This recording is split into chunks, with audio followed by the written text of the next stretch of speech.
Thank you for joining us. We appreciate your interest. Welcome to this meeting to discuss I-20 and particularly the ramps on and off of I-20 in and around the town of Cisco. We are presenting some information, including information gained from a recent I-20 corridor study conducted by TxDOT with the help of Jacobs Engineering.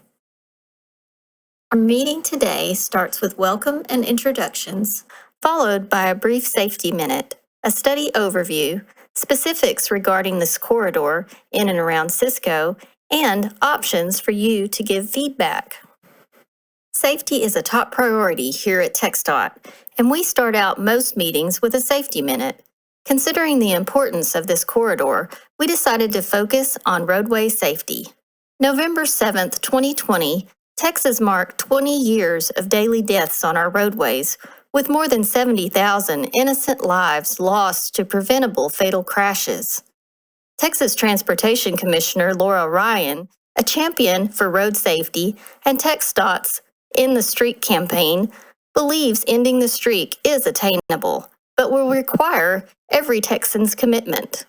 What TxDOT is asking is simple.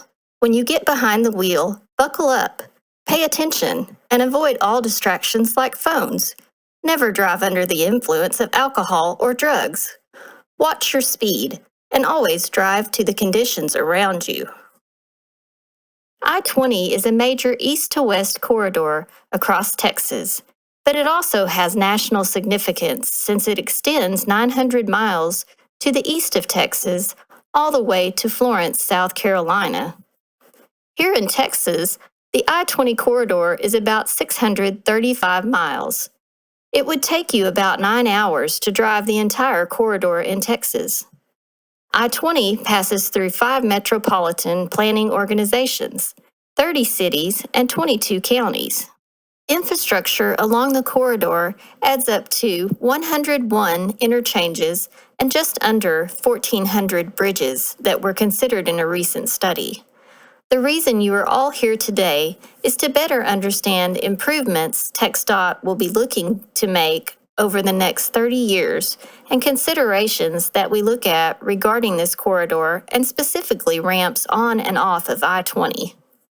We looked at average daily traffic volumes to determine the capacity that needs to be provided along the roadway, as well as to pinpoint places where improvement could have an impact for more users. As you might imagine, traffic levels vary greatly across the corridor given its considerable length. Higher traffic volumes are concentrated in the central study area, followed by the east. While the western study area sees only around 15% of the average traffic volumes in the central segment, its volumes are much more consistent. An example, the section of I-20 within the West Abilene-Brownwood subarea has traffic levels that hover around 25,000 vehicles a day. We looked at commercial vehicles, or trucks, daily traffic averages in a road to determine places in need of freight infrastructure or with potential safety concerns due to the mix of different types of traffic. The proportion of commercial motor vehicle traffic varies considerably throughout. However, the total number of commercial vehicles is remarkably high throughout the entire corridor in comparison with the average statewide distribution of freight traffic. In this central study area, the proportion of truck traffic is reduced to around 15% because much more of the traffic is coming from passenger vehicles. However, in the east area, as much as 30% of the total traffic are trucks. In the west portion of I-20, almost half of the vehicles on the road are commercial vehicles. This is one of the highest proportions in the state. Next, we will look at frontage roads. 80% of I-20 is served by a frontage road on at least one side. Frontage roads vary throughout the corridor based on urban versus rural needs and several other factors. You are more likely to see two-way continuous frontage roads in the West Odessa and West Abilene-Brownwood segments. Most urban frontage roads in the central study area are one-way, with some small gaps in and around interchanges.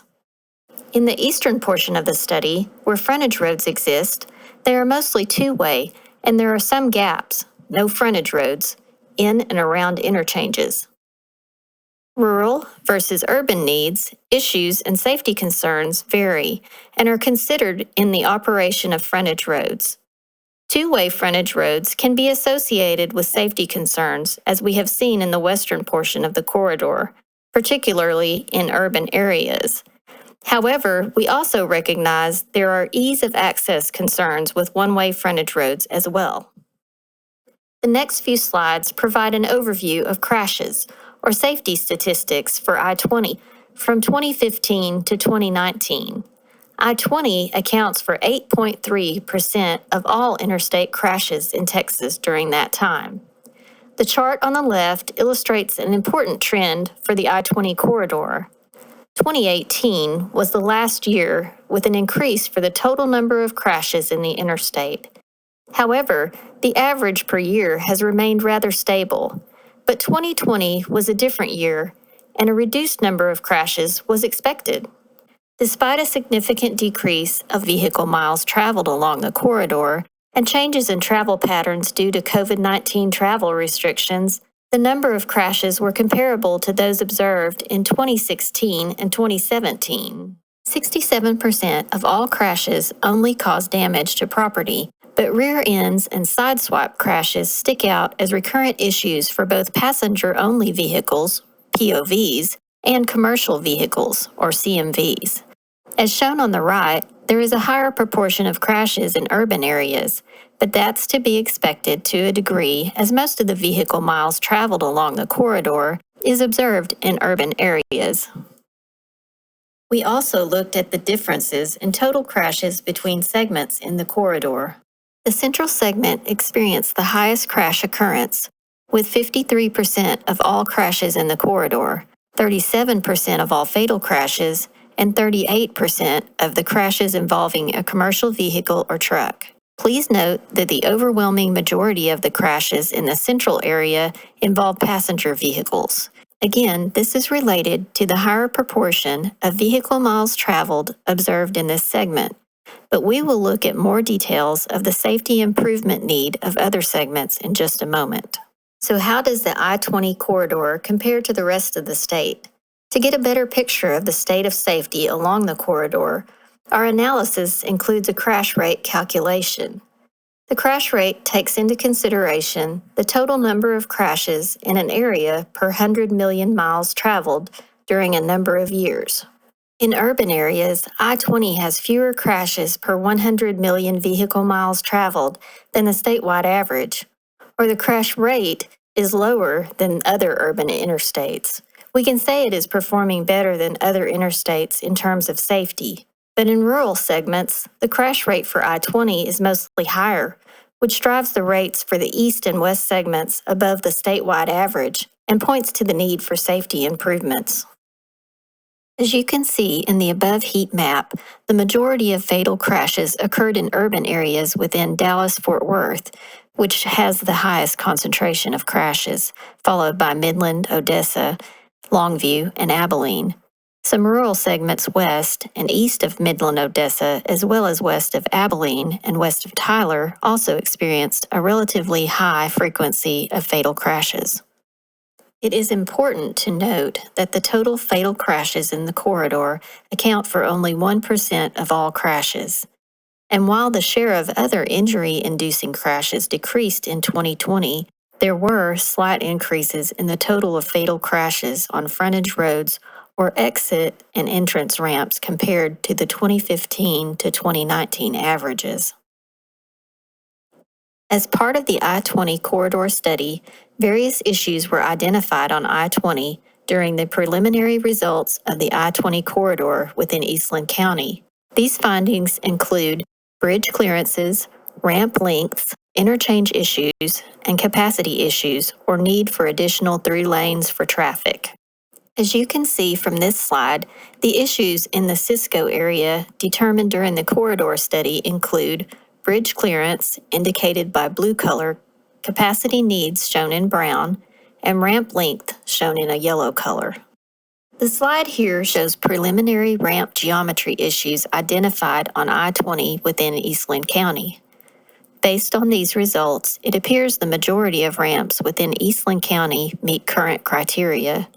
There are several ramps that are in the 75 to 99% range, including several of the ramp locations within the Cisco area.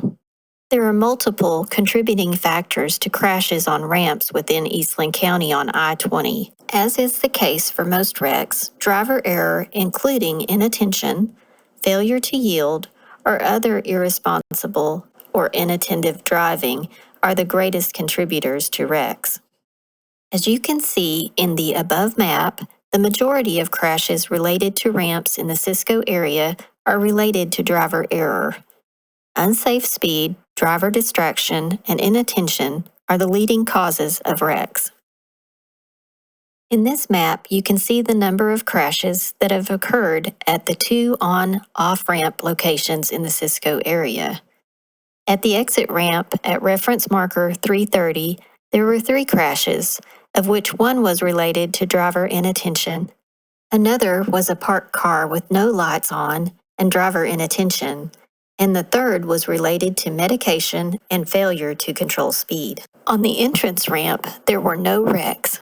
At reference marker 331, there were 2 crashes on the entrance and on the exit, where driver inattention and unsafe speed were the contributing factors to these wrecks. At reference marker 332, there were 2 wrecks at the on-ramp with contributing factors including driver inattention, failure to control speed, and failure to yield, while there were also 3 wrecks on the exit ramp with contributing factors including unsafe speed and fatigue. Finally, at reference marker 333, there were 2 wrecks at the exit ramp involving failure to yield and unsafe speed, while at the entrance ramp, there was 1 wreck due to unsafe speed. In this map, you can see the number of crashes that have occurred at the 2 major on- or off-ramp locations in the Eastland area. At the exit ramp at reference marker 340, there was 1 crash with contributing factor as illness, while at the entry ramp, there were 5 crashes generally contributed to by unsafe speeds. The entry ramp at reference marker 341 had 5 crashes, primarily contributed by unsafe lane changes and unsafe speed. At reference marker 343, the entrance ramp had 1 crash related to failing to yield and no crashes shown on the exit ramp. The largest number of crashes occurred at the ramps at reference marker 344, with 5 on the entry and 8 on the exit ramp. These 13 wrecks had contributing factors that included failure to yield, driver inattention, unsafe speed, and following too closely. As you can see from this slide and the crash information, there were more crashes at the Eastland ramps compared with the Cisco ramps. Thank you all for participating in this meeting. We encourage you to submit comments via comment cards available online or in person, but also welcome you to send any questions via email to Jason Scantling at jason.scantling@txdot.gov or mail to our district address, 2495 Highway 183 North, Brownwood, Texas, 76802. Thank you again for your interest in Texas and transportation.